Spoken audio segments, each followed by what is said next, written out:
as a Brit, you didn't. I mean, how many Thanksgivings did you grow up with? Well, we give thanks every year for the fact we finally got rid of America. Is that? Well, none really. But as soon as I left the UK and I was in the Caribbean for 10 years, I think it was 2001. Ever since then, even in the islands, there's Thanksgiving. So Okay. I'm beginning to get the hang of it now. Well, that's good. Well, so it takes some time to get the hang of making a turkey, whether it's you're doing it in the oven or barbecuing or frying, however it is.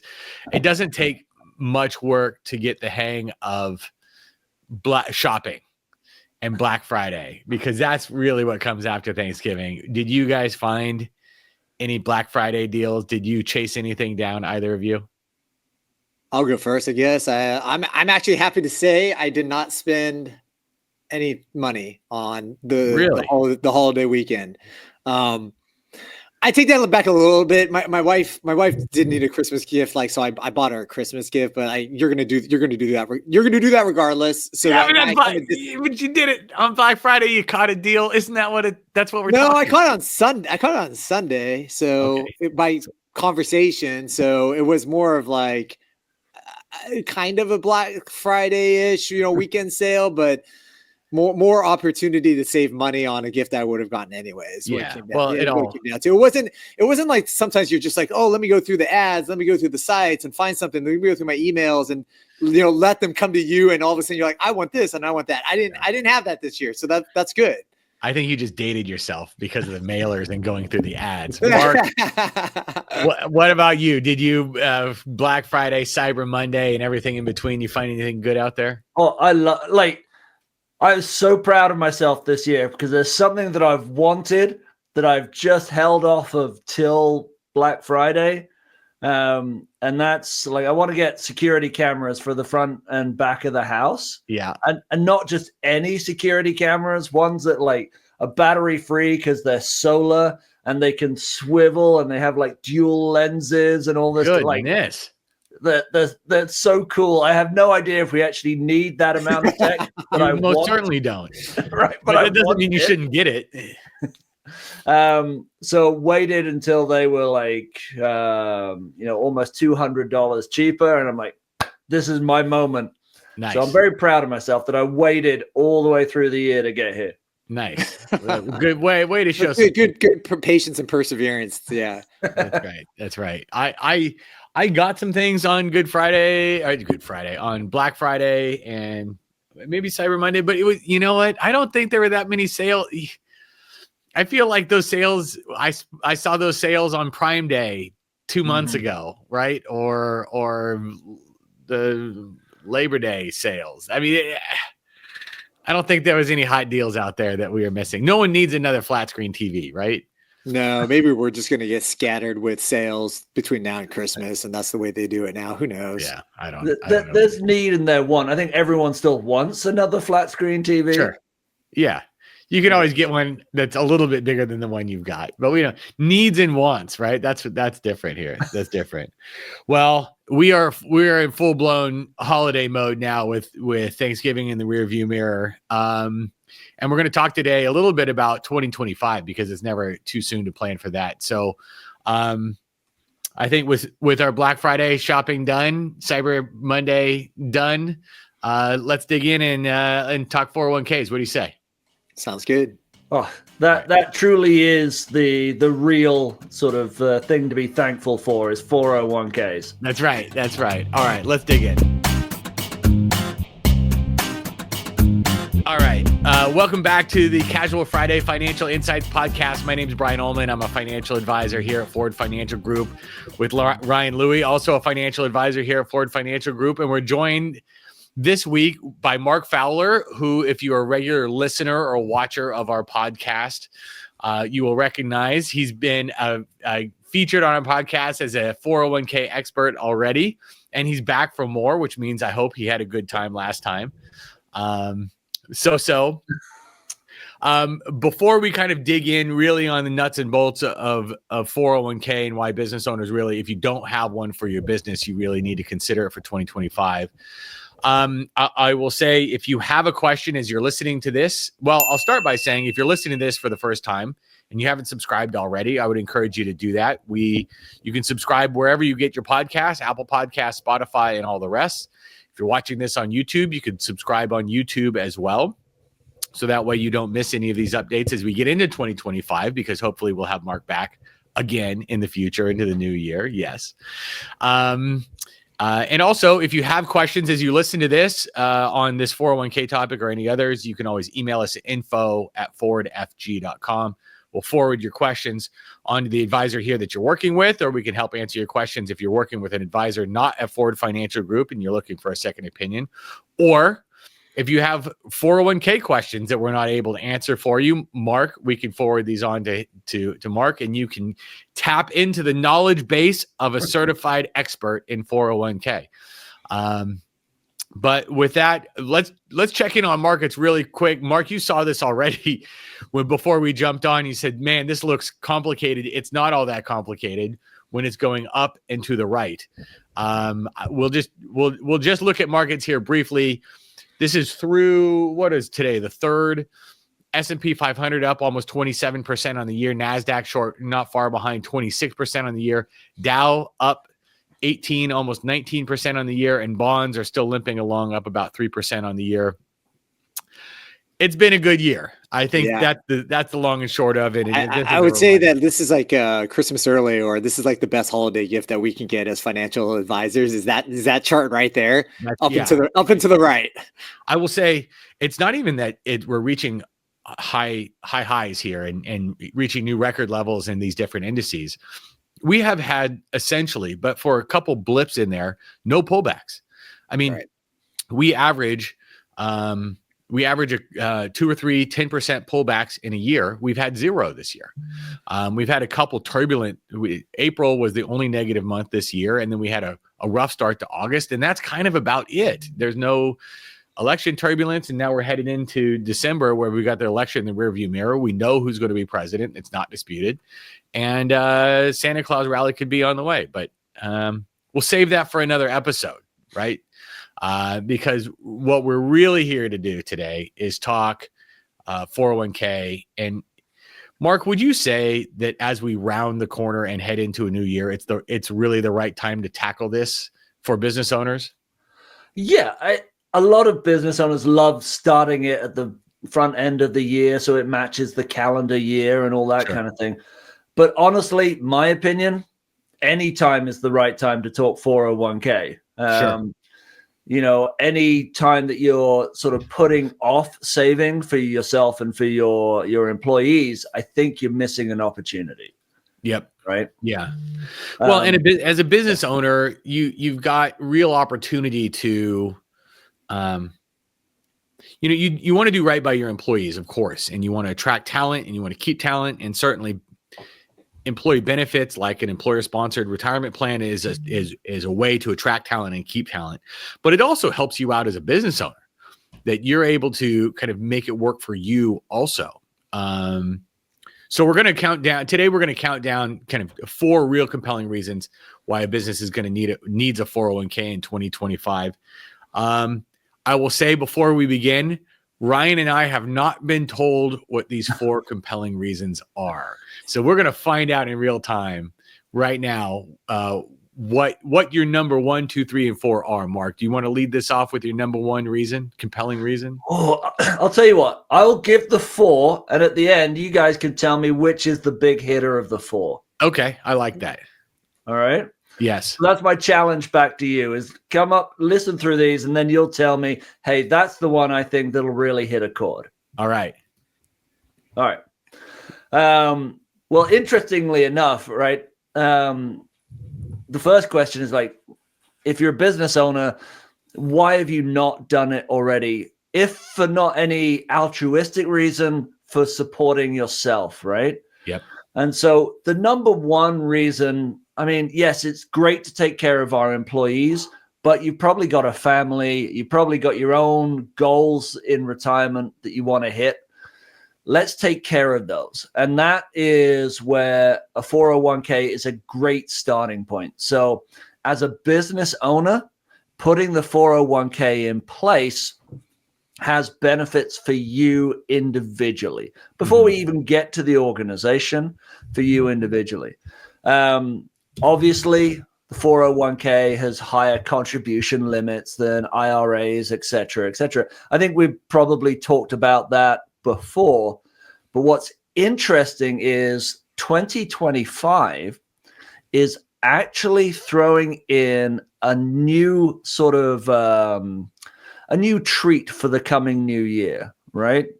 And what that one is if you are in the year that you turn 60 all the way through to 63, the Secure Act 2.0 has introduced a new category of catch-up contributions that allows you to add even more. So if you're not familiar, if you were 50 or older, you could actually make an additional catch-up contribution of $7,500 per year in 24, right?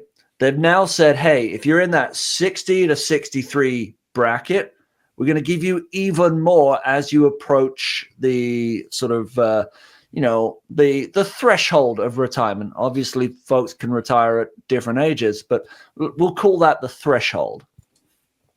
And they said, now we're going to bump that up to an additional 50% of the original catch-up contribution, which was, as I said, 7.5. Now 11,250, right? So, if you're in that threshold and you've now got additional capability, so for 2025, you might be able to save a total of 81,250 into your retirement account for the year 2025. That's a ton. This is the key thing for people to know, because for those people that have coasted along, let's say you're 55, you maxed out your 401k and you're thinking, I'm doing that every year, and you're putting a specific, maybe you're doing a specific dollar amount away, right? Uh-huh. You need to know to make this adjustment if you're in that window to take advantage of this. So you really do this kind of needs to get word out to those people that are in that age bracket. I totally agree. Not enough people are talking about this, because I was just talking with a business owner today, early to mid 50s. She had been focused on building her business, sending her daughters to college, bigger fish to fry than maxing out the 401k. But now she's in the place where she really can start loading up on this. And so the catch-up provision when you're in your 50s, and then supercharging that catch-up provision in your early 60s when you maybe don't have those other things occupying your finances, and you're really, really able to step on the gas. That's a huge reason. That's a huge reason to if you weren't doing it before, then to really pursue the 401k for your business. Yeah, 100%. And, at the age of 60, who knows? You might still be contributing to your 401k for another 5-7 years, something like that. Yeah. And so that additional amount could actually, I guess almost double in compound interest over that time. So it can be a really significant boost. And so we also talked about the catch up if you're in that 50 and above. Yeah. But also for 2025, this is our, last chance to do a certain kind of catch up, which is the pre-tax catch up if you're earning over 145 in FICA wages. All right, 145K, I should say. Hopefully everyone listening to this is earning more than $145, but $145,000. Because in 2026, if you're above that threshold, your catch-ups are going to be required to be Roth contributions, right? Okay. If you want to take that last little window of using your catch-up contributions pre-tax, this is your last opportunity in this coming year. Otherwise, in 2026, Mark, you're saying it's going to be post-tax, so you don't get those tax deferral benefits from it. Yeah. That's a big change. Another big change. I mean, these things that you're mentioning are not small things, because I almost feel like not a lot changes in the 401k world. It seems like, you get a little bit, you get contribute a little bit more based upon, COLA or, cost of living adjustments. But these ones that you're talking about are really, really different than what we've seen in the past. I would agree on one thing. I agree that these are big differences. But Ryan, where I disagree with you vehemently is the 401k world is a cutthroat roller coaster of emotion and movement.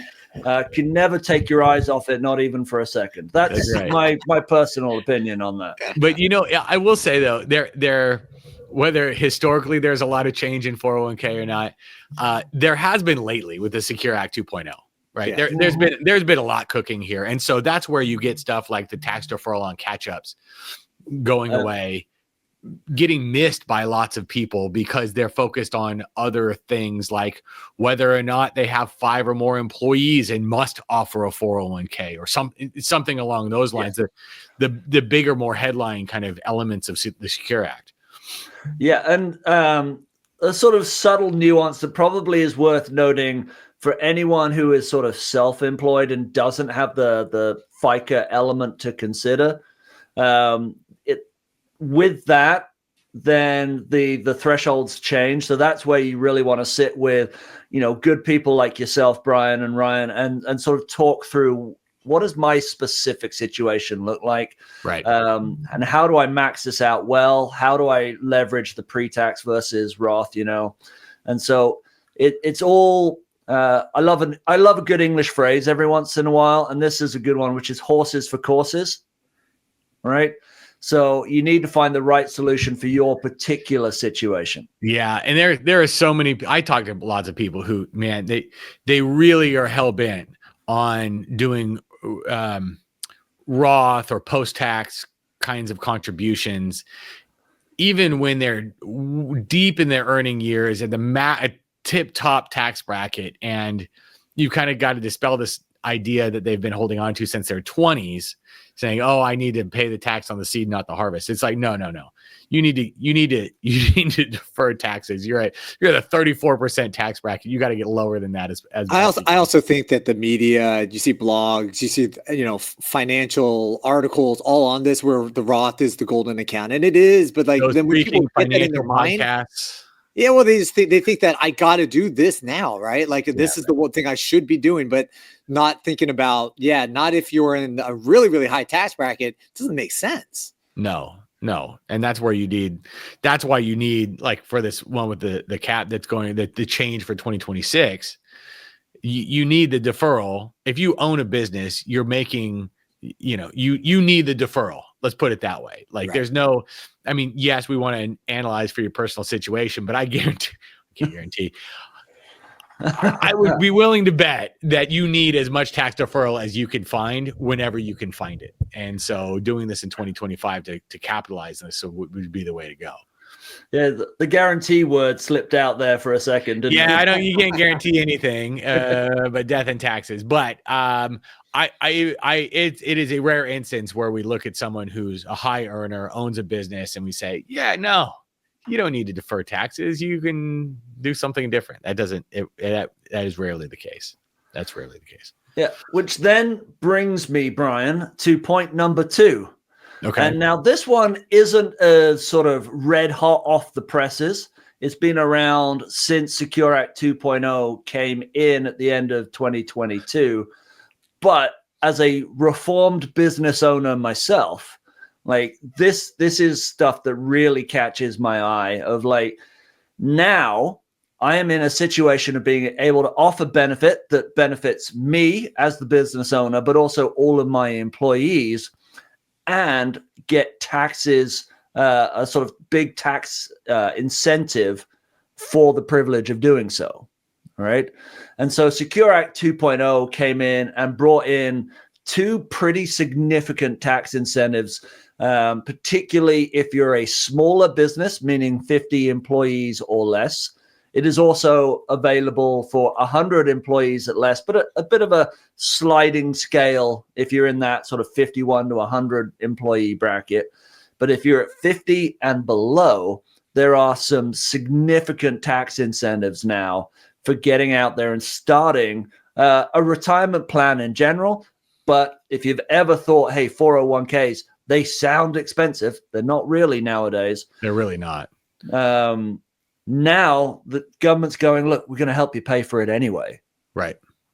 And so 2 tax incentives to be aware of, and I'll throw a third one on, actually a fourth one on at the end, which is enshrined in the IRC anyway, but we'll make sure we don't miss it because you were talking about tax deferral and all that as well. So first one, the startup tax credit. It was originally brought in 2019 in the first version of Secure Act at a 50% tax credit for startup costs for a new plan. And the government sat back and said, hey, we're pretty happy with that. We'll watch that go. Didn't move the needle as much as they had hoped. So they came back with Secure Act 2.0 at the end of December 2022 and doubled it up to a potential 100% tax credit for the cost of starting a new plan, capped at $5,000 a year for the first 3 years. So right there, if your plan is set up within certain boundaries, you might be able to access $15,000 in tax credits across the first 3 years of the plan just for offering that new plan. How much, Mark, did you see people start taking advantage of this? Because it is one of the things I hear, often is cost. And people that's probably one of the things that's on top of mind when you're starting it is it's just too expensive for me to do. So people don't even look into it. So, it's honestly, it's enormous, right? But the one thing, and I think a lot of folks, I know I wasn't really aware of it when I was running my business, to my detriment, is the cost of not having a 401k or retirement plan in place. Right. It can drive attrition, which we'll come to in a second. And what is the cost of that attrition? I guarantee. Well, actually, I come back off of that word. I strongly suspect, right, that the cost of attrition vastly outweighs the few $1,000s a year it is to have a plan in place. Plus, the government's going to take the majority of that off of your plate anyway at the end of the year with the tax credit, right? So when we talk with small businesses and we actually work through their specific scenarios, they go, yeah, like even without the tax credit, I can afford this in a way I didn't think I could. But now with the tax credit on top of that, they're going, what? It almost feels too good to be true. Yeah, you start running. You start quickly running out of reasons to not do this. Because before it was, yeah, I know I should do this. I could benefit from this as a business owner. I want to be competitive and attract and keep employees. But it's expensive and I don't want to do it. Well, we're whittling away on that expense side. I mean, $15,000 of tax credits over 3 years. You start to run out of reasons not to do this. Especially, I would say, even on the flip side, employers are competing for talent against everyone everywhere now. Mm-hmm. I mean, post-COVID, like you were competing maybe with other similar industries in your area, in your geographic area. With remote work, now you're competing with similar industries everywhere in the country and the world, and then maybe even not similar industries. Maybe insurance places aren't competing with other insurance offices, but with other financial planning offices and other software companies. And I guarantee, I can almost promise you, it's contagious that the 401k is being offered to those people, as they're looking around. And so if you are going to be competitive in the slightest in attracting employees, you've got to do it. So now you have to do it on one end to have the employees, and now you're running out of reasons why it's too expensive on the other side. Yeah. Well, the other expense that people, they think 401k, they think of employer match as well, right? Sure. Correct. Sure. Because you see those job postings and it says, hey, access to a 401k with an employer match. Now, as a small business owner, I'm going, how much is that going to cost me? Right? Yeah. And again, this is where a trusted advisor is worth more than their weight in gold. Well, I won't guarantee that. some advisors weigh a lot, right? So that's a lot of gold to go through. But it can make such a big difference, because if you are going to do an employer match, there is a tax credit for that as well. All right. Up to $1,000 tax credit for each employee that you contribute to. And it's a matching. So if you want to get the 1,000, you have to put in 1,000 on behalf of the employee, if that employee earns less than $100,000. Right? So if you have 30 employees and 20 of them earn less than $100,000, you could theoretically earn $20,000 a year for the first 2 years of the plan back as a tax credit. So 20,000, 20,000, there's 40,000 already. And then in year 3, you can get it at 75%.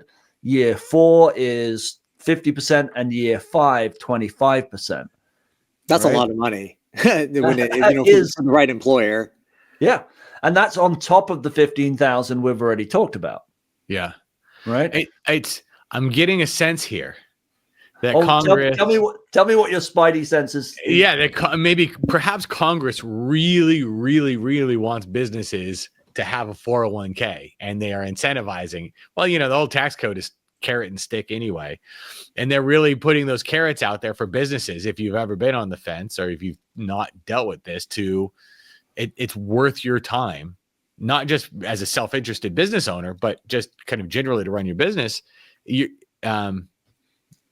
really pushing for this now with the Secure Act stuff. Yeah, I think it's important though. Like, again, I wonder how many small businesses that don't have a 401k know about this information, right? So it's important for them to be able to hear this, to then be able to look into it and say, wow, I didn't know this, yet it's a perfect fit for me because look at all the stuff I get. Yeah, they don't. I'll tell you, the way I encounter most business owners who are exploring 401k for the first time is they're trying to hire somebody away from somewhere else that has a 401k. They don't. And they say, oh, this guy wants to come over. But we don't have a 401k, and they have it at their job. How hard is this to do? And you show them, and they're like, oh, that's a lot easier and a lot less expensive than I thought it was going to be. 100%. And I'm not even done with the tax credits, to be honest. There's a whole nother one. It's not as big as the others, which is the tax credit for auto enroll for the first 3 years of a plan. What's the tax credit for the auto enroll, Mark? It's $500 a year for the first 3 years, which is odd considering that any new plans that basically are created, auto enroll is mandatory in 2025 anyway. Right. Yeah. So they're like, we're going to make you do it, but we're going to give you $500 per year because we made you do it. That's great. And then on top of all of that, any contributions the employer makes can potentially be tax deductible up to a certain point as well.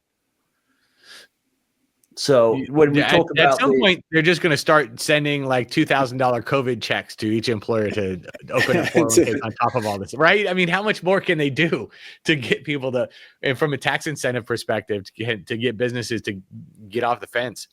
Yeah, and the one thing I will say about automatic enroll, if you're thinking about starting a 401k and automatic enrollment is going to be mandatory, this is the one potential trip up that you might get is not talking to your team about what auto enrollment really means, right?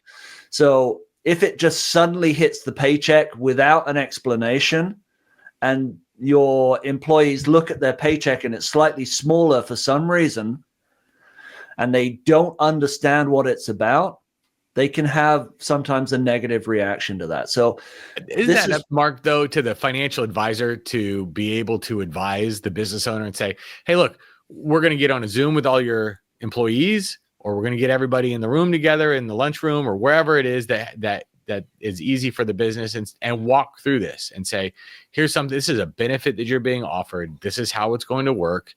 You're better off for it. And that way it's not that negative feeling, but it's actually a positive one. And I know there are some, There are some 401k providers, I'll say Human Interest is one of them, where employees get an email every time a contribution gets made to their 401k for them. And that gives you the warm feelings that you want for the participants actually benefiting from this. And I would 100% agree, except if you are in that really stressful situation of all your sort of monthly expenses basically equal what your paycheck is, right? Yeah. And that's not a fun situation. It can create a lot of concern for people. And when suddenly that paycheck takes a dip without explanation, without understanding the benefit of why that's happening, yep. That's something we don't want to put that stress on people. No, right? We want them to be able to see, oh, this is a net positive, not a net negative. Yep.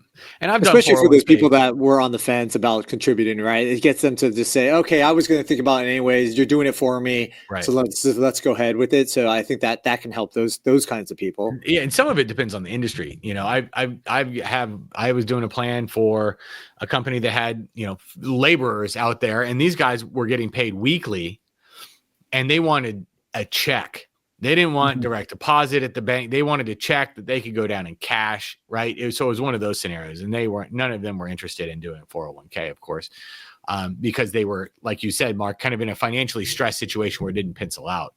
And that's where I think they would really sort of benefit from having that advisory capacity, someone who can listen to their individual situation and go, okay, yeah, it might seem like that right now, but let's talk about what it actually means, the pre-tax versus after-tax, what's going to be right, how to maximize this whole paycheck to make the whole thing work for you. Right. Absolutely. All right. Well, you brought up talent, so that's reason number 3. Okay. Right? You got to let me get to all 4 of these. Oh, I jumped the gun on this one. Right? Yeah. Like you started stealing some of my ammunition on this. We're talking about retaining high quality talent, right? Yep. So first of all, there are all kinds of studies out there that say actually what the effect on attrition is if you have a retirement plan or a 401k, depending on how specific the study was. Yeah. And we've seen numbers that talk about 40% reduction in attrition in year 1. So if you're a high year 1 turnover business, a 401k could be super powerful to keeping some of those trained workers with you longer, right? Because, if they turn over after 6 months, you've trained them basically as much as you're going to in that initial phase. Yep. And all of that time and investment is now walking out the door. Right. So we want to make sure that stays. The same study says 32% overall decrease in employee attrition. So that's any time of their working life. So years 2, 3, 4, 5 onwards. Right. And if you sit with someone and figure out what your cost of turnover is, I promise you a 32% decrease in that adds up to some pretty serious dollars and cents. Yeah, whatever you think that cost is, it's higher than you think. Yeah. I mean, I've seen estimates from the Society of Human Resource Management of between 1 times the annual salary to 1.5 times the annual salary. So having that position empty and then filling and training and developing and all the resources that go with that and the opportunity cost of the whole thing can be, if you had $100,000 position, it could be, $100,000 to $150,000 for that one position. Yep. Right. And that's pricey, right? Not that many businesses like experiencing that kind of down. So, and it's a pain. It's expensive, yes, but also, man, when you have someone who you thought was coming in on Monday, not coming in on Monday because they're going somewhere else, it's a gut punch, especially for offices 20 people or less, or 10 people or less. you know, well, and you it lose. could turn into like a scramble drill for everyone else that's there, Yeah, right? Because everyone's got to figure out like how do we fill that person's role, and so you're taking time away from each person's normal day to help fill in the holes. Yeah, yeah, and it can also be a morale drag as well, right? Sure. When somebody leaves, everyone else is looking at why did he leave? Was he not happy? Or she? Why did they leave? Were they not happy? Was something wrong? Was something like? And so you're seeing good people, good talent, good experience, good best practices walk out the door. Yeah. Now, the other element that's now coming into play with Secure Act 2.0 is there is a greater pool of workers now who will become eligible for being part of a retirement plan. And here in Central California, we have a lot of seasonal workers. Would you agree with that? Yep. Yeah, definitely. And so seasonal workers have been sort of retirement benefits have been opened up more and more to those kinds of people with what we call long-term part-time workers, right? And it used to be when Secure Act 1.0 came in that if you had worked 3 consecutive years of 500 hours of service per year, you became eligible. As of 2025, if you have worked 2 years consecutive of 500 hours of service, you are now can be eligible for 401k and 403 ERISA 403b plans. Oh, that's great right? for the employees. Yeah.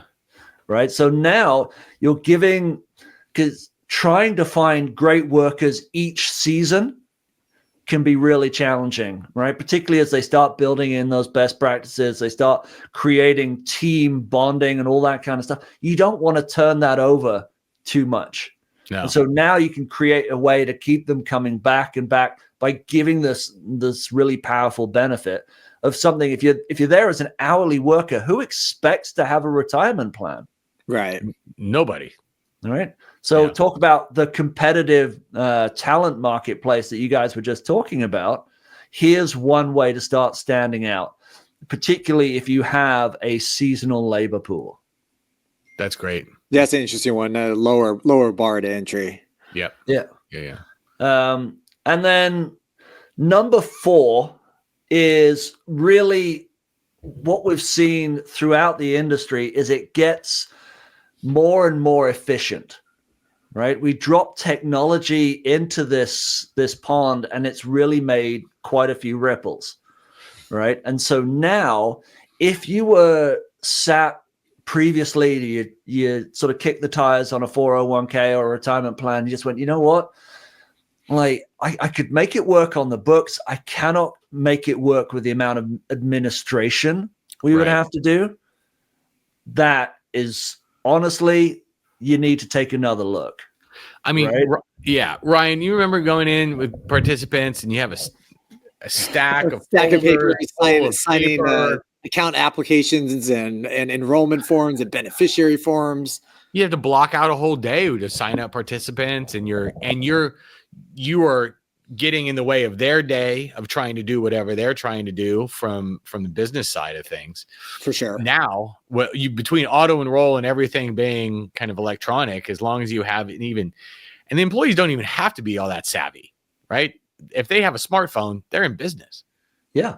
And, also with the ability of providers to step in and essentially run the whole thing for them in conjunction with your advisory team, like all you have to do is basically give the go ahead, give the green light. Yep. Keep an eye on it periodically and turn it over to your sort of trusted team, and they will take care of it from there on in. So you get to add this benefit, not add much of an administrative burden, if any, right? And so you get all the good stuff without any of the previous sort of negatives. Absolutely. Yeah. The efficiency on all ends. It's not, I mean, even as an advisor, I can tell you like 401k. I mean, I think there were times where you'd have trouble trying to find an advisor to do a 401k for a business because it was so inefficient. It really needed to be worth the advisor's time as well. and more with technology streamlining this, it really makes a whole lot of sense. Like the friction is gone almost altogether. Yeah, and what's great is the technology. Do you remember when they first brought out the iPhone and everyone went, or maybe even the iPad, and everyone went, we don't know how it's going to work, right? Sure. We're just going to throw the technology out there, and then all the developers will get in there and make all the specific apps and the way of working. And from there, you've seen the whole thing blossom, right? Right. I feel like the 401k space is now in that moment. We've thrown the technology in there. The advisors now, for the first time, have the ability to work with startup 401ks or, very small plans in a way and a scalability they'd never had before. So now they can bring that advisory capacity to the entire market, not just the big plan market. So if you're there as a small business owner, you can now bring advisory services into your organization. Well, the small plans are the ones that I love. The small startups are the ones that I think I love working with the most. That's where you can have the biggest impact for people who haven't been able to save for retirement, and business owners who are starting to make that leap of, it was them and their spouse and, one of their kids starting this business, but now they have employees and it's starting to go, and they survived COVID and now they're really starting to flourish. And it's time to level up and do that 401k, and you can help them do that in a really efficient way that surprises them even about how easy it is and how beneficial it is for them. I love the small. Yeah, I think the small business owner is the one that's least able to, take hours and hours away from their day to go and make the 401k work. A big company can hire people. They have the money, the ability to just hire people to take that kind of task on. Yep. But a small business owner doesn't. So this technology making things, faster and efficient for them is probably a huge difference maker. Yeah, I think so too. I agree. And Brian, you getting on your soapbox there has really given me the shivers. Right? Because, and I say that only partly tongue in cheek, because that is also why I got into this business, right? Is to help. I'm a former small business owner. Like, I know how hard it is. And there's so many reasons why small businesses struggle to catch fire. And here we're getting rid of one of the benefits issues by saying, hey, it's easy, it's affordable, it has real impact on your business, and huge benefit for you as the business owner. Personally, right. Yeah. So absolutely. Those are my four things. So I'll throw it back to you guys. Which is the standout? Okay, so I'm going to recap this. So the first of the four reasons, and Ryan, you're going to go and you're going to choose which one you think is the best one. Okay. So for number one there's some self-interest here where the business owner can really start supercharging saving for retirement. The tax incentives that come with starting up the plan, retaining talent from an employee, 40% retention improvement in your first year and 30% after that. I mean, that's keeping knocking your turnover but down by a third. Okay, that's talent. And then efficiency and how a lot of the friction has been removed. What do you think of those four? So, I mean, obviously, I'm a dollar and cents guys at first, where I would say, the credits really seem like are something that hasn't been around, and it's really can help people, save money and implement this. But at the end of the day, I would say as a small business owner, I think of keeping and maintaining the talent is probably the most important thing, because you're only good as the pieces that you have. If they're constantly leaving and you're constantly replacing, you're not running at a full throttle. And again, small businesses really need to be efficient and running at at full throttle as much as they can, not worrying about somebody leaving and then replacing and then finding someone and then having to train them. All of that is such a pain. So I think that for me, I would say the thing that stands out the most by far is some of those numbers that you threw out for retaining employees. Yeah. What if I sweetened number 4 for you, Ryan? And I said, not only has the technology made it sort of more efficient, easier to administrate, but it has also driven out some of those unnecessary fees. So if you were a participant and you wanted to take out a loan, or if you you wanted to tweak your plan as a plan sponsor, that doesn't necessarily have to cost you $300, $400, $500 like it used to.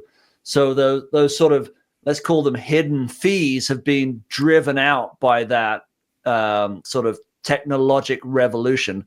Does that change your mind at all? I'm going to try to be not waffle, and I'm going to stick with my answer. But that is a nice, compelling reason for option number 4. Yeah, I will say, like, the tax, and I think the two, I like my 1A and 1B is retaining talent, and then just for self-interested as a business owner, like these catch-up provisions are huge, especially like with the example I gave, where someone has spent most of their career building a business and putting kids through college, and she is now ready to really hit it and save. And so she needs to have a 401k for her business, so then she can take advantage of that, because it's not just a 401k. There's a profit, you can do profit sharing, you can all of that bolt-on stuff that you can do with a 401k. But those reasons have always been there, right? There's always been a good reason for you as a business owner to have a 401k, like a self-interested reason for you to have a 401k. And retaining talent, the importance of retaining talent has always been there. So you always, for those reasons, they're certainly valid in 2025, but they were there here in 2024 and 3 in 2022 and so on. Businesses should have had those. I think the tax incentives and the efficiency is what strips out what's left of the barriers for even the smallest businesses to go pile into a 401k and do a 401k. It's so cost effective and so efficient. You know, how many simple IRAs did you do, Ryan, that were really intensive in terms of paperwork and a bunch of separate accounts, where now you can do a 401k more efficiently than you could do a simple and get more out of it too. You can get more out of it. Yeah. So I would say the real change in my mind has been the tax incentives and the efficiencies, because that's where the true improvements have come here lately, and that you get all this, you know, $5,000 a year for 3 years, and oh, it's a couple clicks and you're off and rolling. And oh, by the way, your employees are getting emails every time they get a contribution made to them from you, so they get reminded that you as an employer are helping them. I mean, those are the new things I think that have really have eliminated those barriers and have turned this into what was almost a necessity to begin with to an absolute no-brainer now. What I do love is this just highlights how wrong Ryan was by saying that this wasn't a fast-paced, highly changing, innovative industry. Dynamic. It is, Ryan. Can you not see it? Yeah, 401ks are the most riveting thing. Well, I will say you've changed my mind. Yeah, right. Well, you know, this is in no way a political podcast, but we've got a new administration coming in with the same political leanings as the new Congress that's coming in. There's room for more change to come, I suppose. You know, if we get a Secure Act 3.0 in the next couple of years, that's certainly possible. It's pretty obvious that, you know, we are trending in a direction of really incentivizing business owners to start a 401k if they haven't already. It'll be interesting to see what comes next. Yeah, it's we haven't even run out of provisions from Secure Act 2.0. There are still more of those provisions to come into effect in 26, 27, and even potentially beyond. So, yeah, it feels like the rate of change in this industry is only increasing rather than sort of slowing down. Yeah, and I think the overall effect of that is actually in the benefit of small business owners, and also the large sector of the U.S. economy that is employed in small businesses. Yeah. So I think they are the net winners from this. And for me personally, that's a really encouraging step forward. Absolutely. Well, we are also, like, I don't think we have time for it today, but, you know, we're talking about the tax code is carrot and stick, and these are all carrots. Mm-hmm. There's some sticks out there too. Whereas if you have some employees and you're not doing this, you're going to find yourself in trouble. Maybe we'll save that for another discussion, but it's not just the good stuff. There's some fearful, you know, there's some punishment out there that's available to you if you have a certain number of employees and you aren't walking down this road. What we talked about today should be enough, I think, to change your mind if you've been on the fence, but, there might be some other reasons floating around out there where it's not even a choice anymore. You got to do it.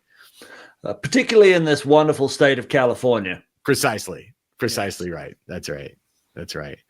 Well, good. Well, I appreciate that, Mark, that you were able to bring these 4 compelling reasons to do the 401k. I think they are compelling, and everybody's going to have even of just these 4, any business owner listening to this is going to have at least one of these and say, oh, that's what's really appealing to me, whether it's saving for themselves or the tax stuff or holding on to talent because they've had attrition. Anybody who lost people during COVID and tried to rehire for those positions know how painful it is to lose and try and hire and train and all that stuff. So, Mark, you've been on this before, so you probably remember the drill. We wrap this up with asking everybody what's on your mind. Ryan, let's go start with you. What's on your mind as we so kick a little off bit December? of a family tradition. So I actually watched something surprisingly, but like during Thanksgiving, for some reason, my boys always want to watch Home Alone. So it's like, I don't know, 7th year of watching Home Alone during like the Thanksgiving weekend. So they watched the original one, but then like the night after they decided to watch Home Sweet Home Alone. I don't know if you guys have seen this. This is the equivalent of Home Alone 6 is what this is. Yeah. It's terrible. And it was horrendous. Yeah, it's terrible. And so saving everyone some time, don't watch it. I lasted maybe for 15, 20 minutes and they were in my room watching it on the TV. I literally went to bed. My kids lasted the whole time. I could hear them laughing as I was, what? My kids watched the whole thing. I mean, it was awful, but my kids loved it too, I guess. I heard them laugh, but I was listening to it only, and I was like, this is really, really bad. So to those of you, I would say save your time. Don't like many, you're probably not going to find the 6th iteration of a movie very compelling. So, and this kind of falls into one of those ones that you could skip out on. Boy. Usually there's recommendations of things to watch or read, but this is something to avoid altogether. This is to run away as fast as you can. Yeah. How about you, Mark? You already watching Christmas movies on the 3rd day of December? Oh God. Like, Black Friday was when, it's, the holiday is dead. Long live the holiday. Right. So you go straight into the next one. Yeah. We watched a couple of, very interesting Hallmarky Netflix Christmas ones with Lindsay Lohan and like yeah. Least said soonest mended is a phrase that comes to mind. But like the thing that's on my mind, I have a young daughter. She's about to turn 3, and I'm going to get super deep for a second. Like, I'm worried about what she's going to run into in terms of social media. Sure. Right. I see Instagram trying to save itself from like legislation by introducing teen accounts and all this kind of stuff. Right. Even the social media companies know it's bad. Yeah. Right. And so I'm trying to think, what can I do? Because obviously I'm just an individual. I'm just a dad, right? Like, I'm just one person. What can I do to help provide my kid some tools that'll help her find her sort of mental anchor point amongst all of this? So I've kind of gone to what's known as, I've even got the book here. It's going to make me look really old-fashioned and nerdy, but it's from a Roman philosopher, and it's called The Art of Living by Epictetus. And just trying to find sort of some practical mental things that I can do to help install for her so that she can feel like good around all the voices, etc. Sure. That she's about to start getting exposed to. Because there's a lot of noise. There's a lot of noise out there. I expressed the same concern a few years ago, and I mentioned it to a client because, I've got 2 young kids, a boy and a girl. And I said to a client, I said, I'm worried about social media and Facebook and the things they're going to be exposed to. And they said, oh, don't worry about this was a few years ago. Don't worry about Facebook. Don't worry about Instagram. By the time they're old enough, there's going to be something far worse. Now this is before TikTok, right? But I don't know. I don't know if that was helpful advice. That's quite a pep talk you just gave me there, Brian. Yeah. I don't know. I've got nothing for you, Mark. I'm in the same boat. And I know Ryan is too, right? It feels like you're trying to hold back the tides. right? Yeah. But you got to do as much as you can, and you can't relent. I'm kind of moving that same direction. So I had a New Year's resolution to read 12 books this year. I think I've gotten through 3. So I'm like a college student, furiously listening to audiobooks, reading books every night. I'm trying to at least get to maybe 8 before the year is out, so I'm not a total failure with my New Year's resolution. So that's what I'm up to right now. The one I'm working on right now is a book called In This Economy by Kyla Scantlin.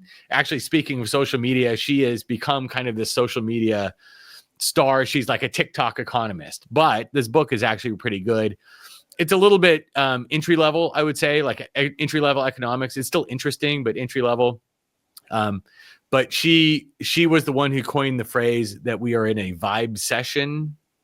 Not a recession, but like we weren't in a recession, but everybody was really sour on the economy. Like, yeah, I think you had to be on TikTok for that one. Yeah, you had to be on TikTok. I'm not familiar with that lingo. Well, no, but even the administration has kind of referenced this vibe session, at least is what they were calling it briefly. Anyway, this is her book.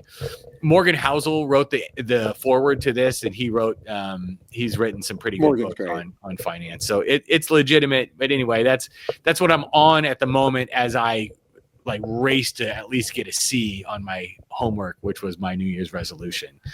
I feel like you could have a whole nother like website of Read with Brian and just like what you're currently reading. Yeah. I never read fiction. And my wife always encourages me, hey, you should, read something for fun. I'm like, but I do find this fun. It's different, right? I tell people I haven't read a fiction book since high school. Yeah, I have, but it was like, okay, finally I'm done with this fiction book. Now I can get back to nonfiction. Yeah. Maybe my New Year's resolution will be get through a few fiction books next year. We'll see. I don't know. So that's going to be a tough choice as to which ones to start. I see my wife going through fiction books like it's going out of style. Yeah. I wouldn't even know where to jump back in at this point. I'll probably start where I left off with fiction books, which is like a John Grisham book or something like that. That's how long it's been since I read fiction. So I thought you were about to say Harry Potter there for a second.